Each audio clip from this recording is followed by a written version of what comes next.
When you think about the greatest inventors of all time, there are a few names that come to mind: Henry Ford, the Wright brothers, Thomas Edison.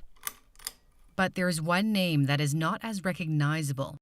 When you plug your phone in, turn on the lights, or use the refrigerator, you have Nikola Tesla to thank.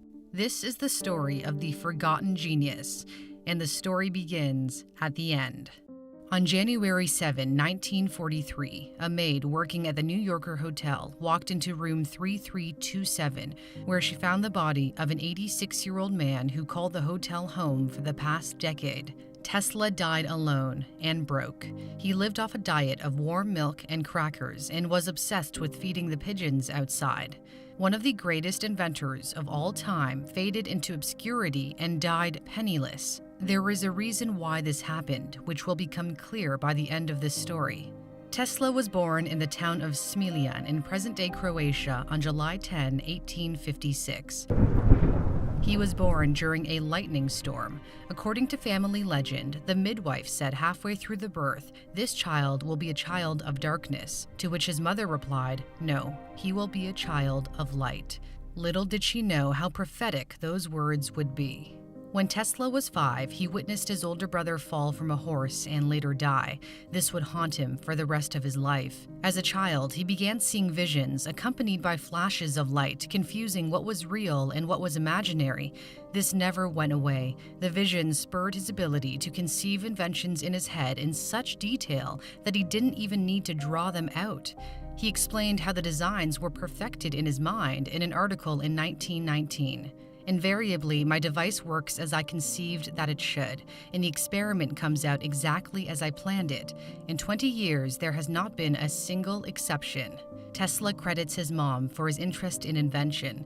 Juka Mandic invented small household appliances in her spare time. She had an eidetic memory, the ability to recall an image from memory with high precision, and she passed this on to her son. Tesla's father was a priest and wanted him to become one too, but Tesla was interested in engineering. When he contracted cholera as a teen and nearly died, his father promised to send him to engineering school if he survived, and miraculously he did. He went to study in Austria at the Technical College of Graz, where he is said to have worked from 3 a.m. until 11 p.m. every day.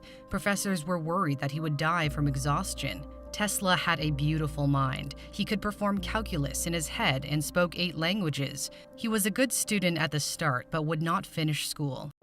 He dropped out after becoming addicted to gambling and cut ties with his family so they wouldn't find out. His friends didn't know what happened to him either. They thought he drowned in a river. Tesla moved around Europe and eventually ended up in Budapest working as an electrician at a telephone company. While walking around a park in the city one day, he had an epiphany about developing a new way of generating electricity using alternating current. It would be his greatest invention that would change the world. I'll explain more about AC a little later. In 1882, he settled in Paris to work for the French branch of Thomas Edison's electric company. He started off installing indoor lighting, but the managers noticed his talents and had him doing more complicated work, designing and building dynamos and motors. He was soon traveling throughout Europe, fixing problems at other Edison branches. 2 years later, in 1884, Tesla's manager offered him a job at Edison Machine Works in New York City. He agreed and arrived in America with only 4 cents in his pocket because his money was stolen on the boat ride over. Tesla initially had a good impression of Edison. Edison was also impressed by Tesla, later saying, "I have had many hardworking assistants, but you take the cake." This mutual admiration didn't last. They would become bitter rivals. The two men disagreed over how electricity should be contained and delivered. Edison preferred direct current, which is a system where the electric charge only flows in one direction. Tesla was a fan of alternating current, in which the electric charge changes direction periodically. Changing directions is crucial to maintaining a steady supply of electricity because it does not overpower outlets. This means it can provide more power and transmit power over longer distances. It's the reason AC powers our homes and other large appliances, whereas DC powers smaller items like flashlights. But Edison didn't care about AC because it could have hurt the sales of direct current since he owned all the patents for DC. According to Tesla, a manager at Edison's company offered him a $50,000 bonus if he could improve some machines that ran on DC. When he did, the manager refused to pay up. Another account of the story has Edison telling Tesla, "You don't understand our American humor." Regardless of how it played out, Tesla quit and set off to form his own electric company the following year in 1885. But his investors showed little interest and decided to take the company and all of Tesla's patents, which they could do because Tesla had assigned the patents to the company in exchange for stock, which was now worthless. After losing his company, Tesla had to take a job digging ditches for $2 a day just to survive. But his fortunes would change. In 1887, Tesla invented an induction motor that ran on alternating current. The motor was the most efficient way to convert electricity to mechanical power. A version of it powers Tesla's vehicles, which took its name from the inventor. He patented the motor and showed it off the following year at the American Institute of Electrical Engineers. That caught the attention of George Westinghouse, a major player in the electric market who realized Tesla's AC motor might just be what he needed to complete his alternating current system and compete against Edison's DC system. So Tesla licensed the patents for the AC motor to Westinghouse for $60,000 and also received stock and royalties. Westinghouse hired him as a consultant for $2,000 a month, which is the equivalent of over $50,000 a month today. The War of the Currents began. Edison tried hard to try to discredit Westinghouse and Tesla. He secretly financed the electric chair that used alternating current to prove how dangerous AC was. Edison's company also publicly tortured animals to prove its point. In 1903, they electrocuted a circus elephant named Topsy and produced a film about it called Electrocuting an Elephant. Despite Edison's schemes, good things were happening for Westinghouse and Tesla. They underbid Edison and his newly formed company, General Electric, to illuminate the world's Columbian Exposition in Chicago in 1893. The first all-electric fair celebrated the 400th anniversary of Christopher Columbus's discovery of America.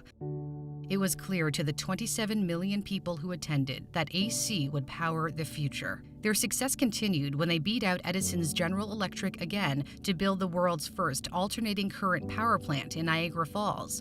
The hydroelectric power station was a massive success and helped light up Buffalo, New York. The building of the plant also meant Tesla became a pioneer in renewable energy. His statue can be found at Niagara Falls today. Westinghouse and Tesla won the War of the Currents, and direct current was being phased out. But there were problems. Westinghouse's company was running out of money and eventually went $10 million into debt.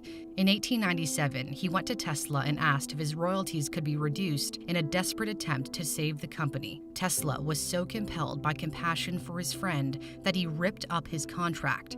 He was grateful to Westinghouse for believing in him when no one else would. Tesla willingly walked away from $12 million in royalties, which in today's terms would be worth over $300 million. Had he held onto those royalties over time, he would have likely become the wealthiest person on the planet and the first person with $1 billion net worth. That act of compassion for his friend, of tearing up his contract, saved Westinghouse. In return, Westinghouse paid Tesla $216,000 for the rights to use his AC patents forever.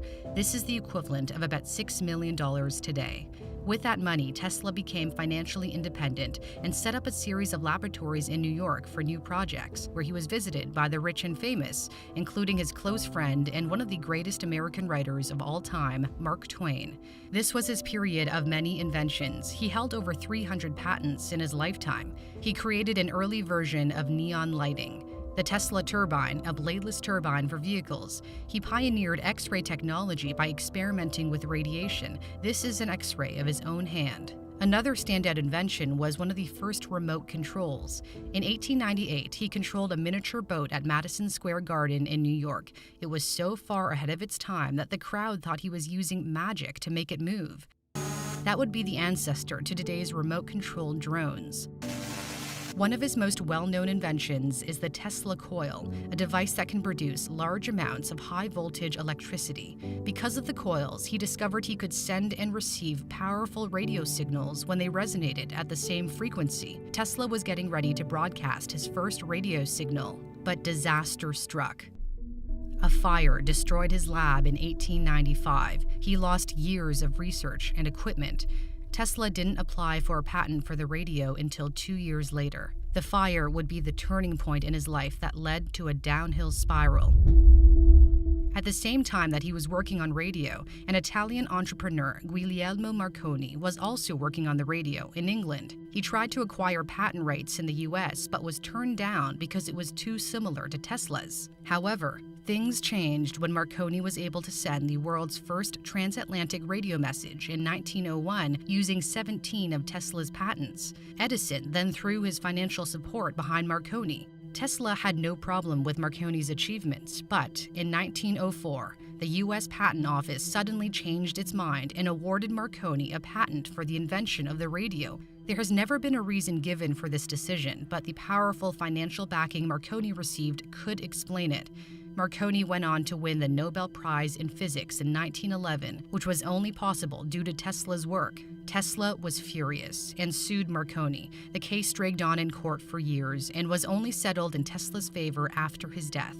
That radio incident negatively impacted the rest of Tesla's career. For example, Tesla was obsessed with bringing wireless communication to the world and built a huge wireless transmission station in Long Island, New York, called Wardenclyffe Tower. He imagined a world where we could send and receive messages wirelessly. He was, again, well ahead of his time. But financial backers did not have enough faith in his project. They pulled out and banked on Marconi's radio invention instead. This left Tesla in financial ruin. He had no choice but to abandon his dream project in 1905 and eventually lost Wardenclyffe Tower to foreclosure. Tesla's mental health deteriorated. He lived his last decade in the New Yorker Hotel, beginning in 1933. Westinghouse Corporation hired him as a consultant and paid for his room. He lived rent-free but died in debt. So why did one of the greatest inventors of all time fade into obscurity and die penniless? You could say Tesla was unlucky at times, like when the fire burned down his New York lab. But the main reason is because Tesla was not a capitalist. He made decisions that those with more business acumen would not have made, such as giving up his royalties for the AC motor. He wasn't concerned about money. He was concerned about the pursuit of science for the betterment of humanity. He wanted to change the world, and he did. Thanks in part to Elon Musk's company, people are starting to learn more about the man who inspired the company, a man whose inventions would power our entire planet. It's because of Tesla that modern society functions the way it does. Tesla's mother called him a child of light, and she was quite right.